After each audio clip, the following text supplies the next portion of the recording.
Fallout has always been interested in what comes after the end of the world, and the societies that rise from the ashes, the factions that form, and the beliefs they cling to in a broken world. A world the Vault would help rebuild, or so people were told. Officially, they were meant to preserve humanity, underground shelters designed to protect people from nuclear war, and allow society to restart once it was safe enough to resurface. In practice, most vaults became something else entirely. They weren't just shelters, they were controlled environments, designed to test people under unique conditions, both real and simulated. Some vaults didn't last very long, others for generations, and a few produced the factions and communities that would come to define the wasteland. Sadly, Vault 22 is usually remembered as just another failure, but this vault wasn't designed to shape a society or test human behavior. It was meant to solve a practical problem, a pre-war problem. Food. How to grow it, how to protect it, and how to sustain a population when the world outside could no longer provide. A straightforward purpose with no ulterior motives. And that's what makes it so suspicious, because the closer you look, the less Vault 22 feels like an attempt to save the pre-war world, and more like preparation for the post-war one, learning how to grow crops in conditions mirroring the wasteland Vault-Tec knew would one day exist. The sign outside the vault door explains it better than I ever could, and despite the years of grime and graffiti, the text is still legible. It reads, "Under the heart of the Mojave Desert, Vault 22 provides a fertile laboratory for experimentation on stable crops to maximize their potential. Within the vault, scientists and horticulturalists continue to innovate our understanding of agricultural possibilities in the fight against the global hunger crisis. The scientists who developed a miracle fertilizer within have made a profound impact on your ordinary life. So, take a second to reflect on the hard work of Vault-Tec scientists in improving crop production in arid biomes like the Mojave, and for increasing crops' resistance to insects, drought, and disease." While it may have been profitable to feed the pre-war people, Vault-Tec was most likely wanting to know how they would feed their own people after the Great War. An army marches on its stomach after all, and with resources depleting left and right, Vault-Tec had the scientists already down there, and what better way to learn than to endure?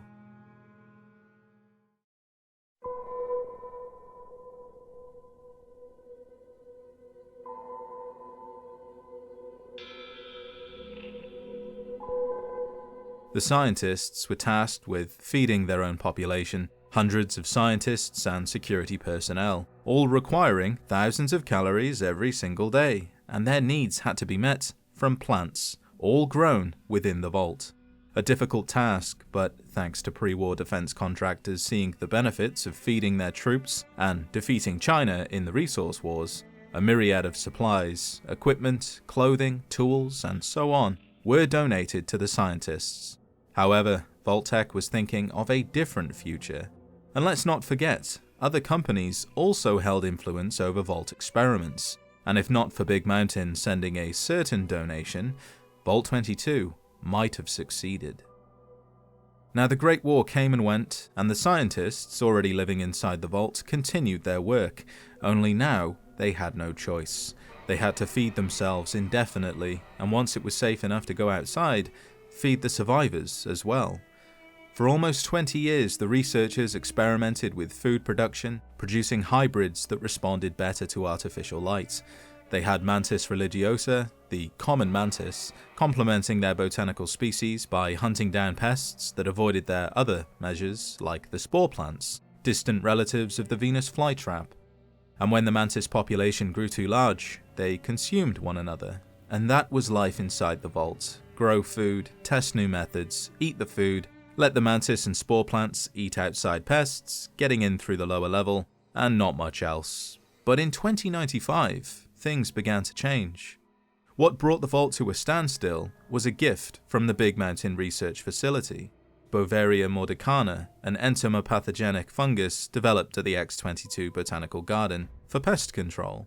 When a pest is exposed to the fungal spores, the fungus infests it and begins to colonize the body. The host eventually dies due to organ failure, but the fungal colony continues to expand and eventually control the body, allowing it to move around and infect more pests by spreading even more spores, infecting the next, and the next, and the next. It made sense, a pest-destroying fungus donated from one group of scientists to another to help increase crop yield and feed people. On the surface, it was logical, and the researchers finally got around to using it in 2095. They noted that while effective in the long term, the fungus still took between 10 and 20 days to kill its prey, and the fungal spread had limited effectiveness when dealing with unsocial pests, but it was a good start towards keeping their crops safe without relying on mantis and spore plants that might not exist on the surface.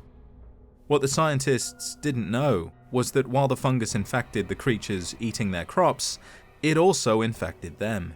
And those at Big Mountain probably didn't know that would happen. And I say probably because the fungus had killed a human test subject, but the body vanished before the scientists could examine it, almost as if it got up and walked away. Foolishly, Big Mountain didn't try looking for the body, and they moved on to other experiments before they fully understood what the fungus was capable of. As for the missing body, now called Patient Zero, it can be found at the X22 Botanical Garden at Big Mountain. While the scientists at Big Mountain might have been oblivious to the dangers, the research station itself did understand the danger the fungus had on humans. The artificial intelligence at Big Mountain is a bit weird. I love it when you talk like that. Let me just get that interface up and running for you. And in one of the endings, you can learn that the Biological Research Station tried starting a relationship with the X22 Botanical Garden, but it was rejected due to X22 having a prior commitment to the vault it had infected before the war. So at the very least, X22 knew what the fungus would do to Vault 22. It knew what the people would eventually become, and it didn't alert the scientists beforehand. Much like the majority of technologies created at Big Mountain, the fungus was a double-edged sword, and with it the scientists were guaranteed a slow, painful death. As the experiments with the fungus progressed inside Vault 22, its spores spread throughout the vault, slowly infecting the population. Countless people fell victim to its effects, but the first confirmed infection was a researcher called Dr. Harrison Peters, who we'll get to in just a moment. The first sign something was wrong was the strange noises coming from the vents. A team was sent to inspect the source of these disturbances, but the problem wasn't detected or resolved. Soon after, reports of a possible gas leak surfaced, and several people complained of coughing fits and respiratory symptoms. In response, the circulation system was investigated, and there was some minor discrepancies in the mass of the air being pumped through the vault, but no harmful gases were detected. What was detected, though, was a strange residue on the air filters. Samples were taken and forwarded for identification, and the filters were swapped out just in case, but it was already too late. Back to Harrison Peters, he worked on the third floor of the vault in food production, and one of the assistants, a man called Mathers, went into the caves and didn't return. The administrator, Dr. Bailey, sent Peters and 2 security guards to find Mathers, and they did find him, but he was already dead. Then, one of the security guards was killed by something that hid among the foliage, and the other guard was badly wounded. Only Harrison returned unscathed, or so he thought.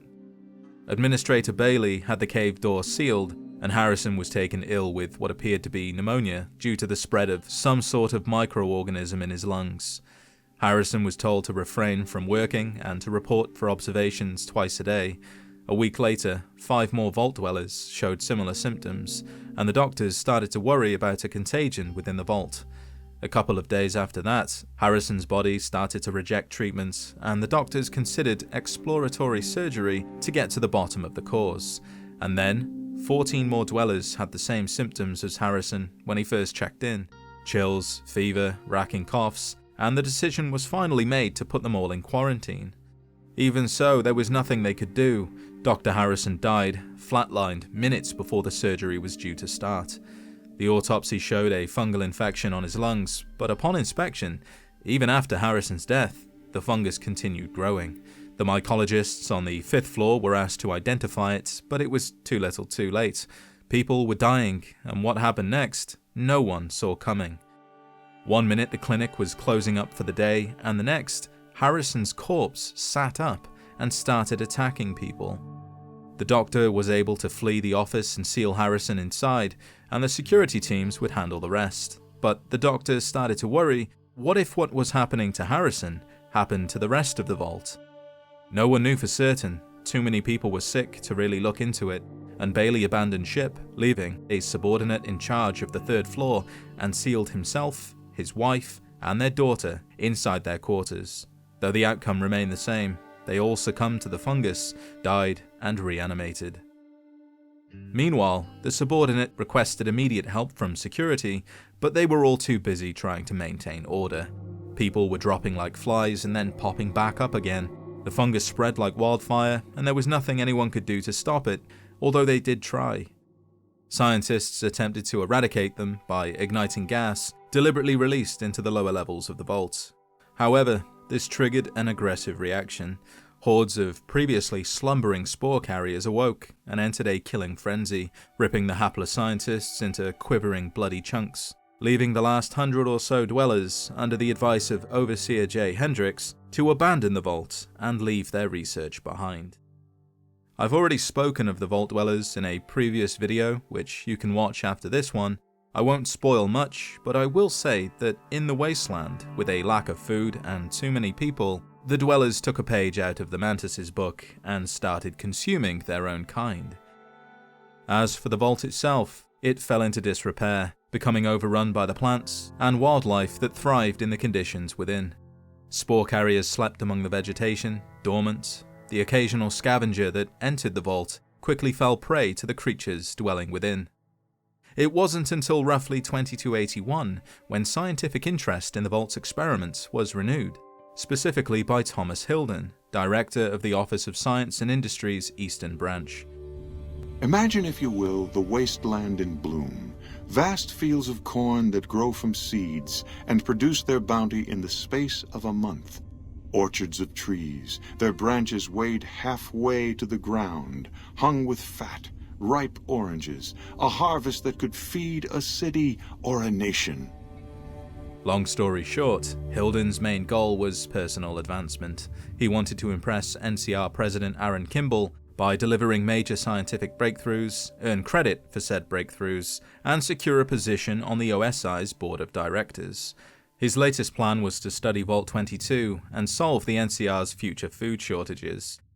In the pursuit of unlocking the secret of the vault, Hilden sent many mercenaries out to their deaths, and when they couldn't get the research, he sent a woman called Keeley, who we'll get to in just a moment. She too didn't return, and this is where you, the player, can change the outcome.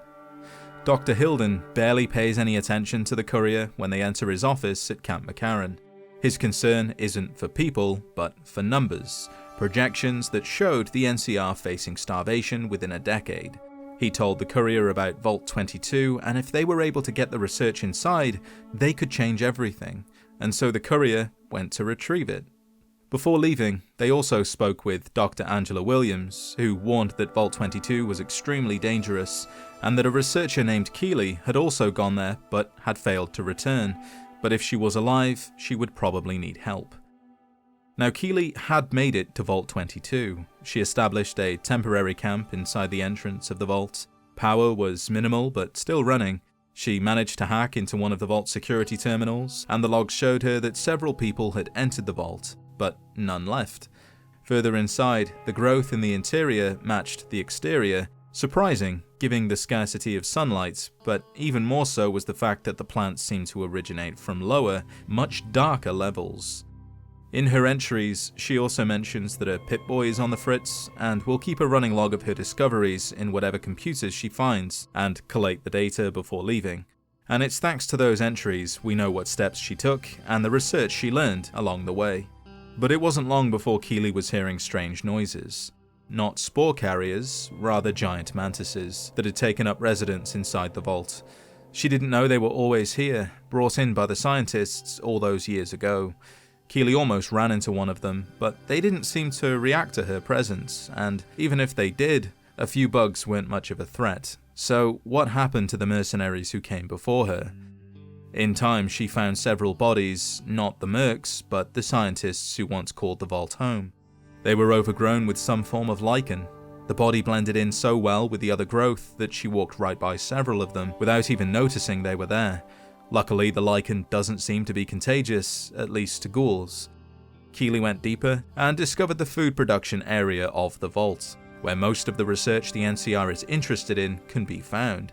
She collected some, but the vast majority of the information was inaccessible and needed to be downloaded from the main backup. Another floor down, in the common area, Keely stood where most of the people died. The medical reports found here suggested most of the dwellers succumbed to some kind of airborne infection. Curious to know more, she converted some of the grow lamps into UV spectrometers and tested the air for contaminants. After numerous attempts, she found a range that highlighted the particles in the air that she believes killed everyone in the vault, which we know is true. Preliminary tests showed them to be spores of some kind, and the concentration appeared to increase in the lower levels. At this point, Keely feared that the plants may be a danger to the people of the NCR, and this is her last entry. As the courier pushed deeper into the vault, it became clear that the research had gone terribly wrong. The plants weren't just crops, they were aggressive, parasitic, and deadly. Deep inside, you can find Keely trapped on the lowest level, and by the time we find her, she's barely holding out. Keely explains that the vault's experiments have created a fungal infection capable of spreading far beyond the Mojave. The data Hilden wants could improve crops, but it could also doom the NCR if misused, and so she insisted some of the data could be taken, but the rest of it, along with the vault itself, needed to be destroyed. Together they did what the dwellers couldn't. They flooded the vault with gas and ignited it, burning away the spores and theoretically ending the threat. Vault 22 was supposed to be a place of hope, a vault full of people trying to end world hunger. Instead, the project was tampered with and everyone inside paid the price. And yet, the reason Vault 22 existed never stopped being relevant. The wasteland is still hungry. Crops fail in irradiated soil, supply lines break, and people starve. Even the NCR, with all of its territory, soldiers, and infrastructure, is only ever a few bad harvests away from disaster. Vault 22 offered a shortcut, a miracle solution, the promise that hunger could finally be beaten with science alone. And like so many shortcuts in Fallout, it ended in death. Maybe some of the research was salvaged, or maybe it was shelved, lost in bureaucratic collapse, war, and retreat. The Mojave has changed since 2281. The NCR has seemingly fractured, Shady Sands is gone, and whatever research came out of Vault 22 might well have died with it. But the problem Vault 22 was built to solve is still here. People in the wasteland are still counting calories, still making desperate decisions, because empty stomachs don't wait for ethical answers, and the longer Fallout goes on, the more clear that becomes.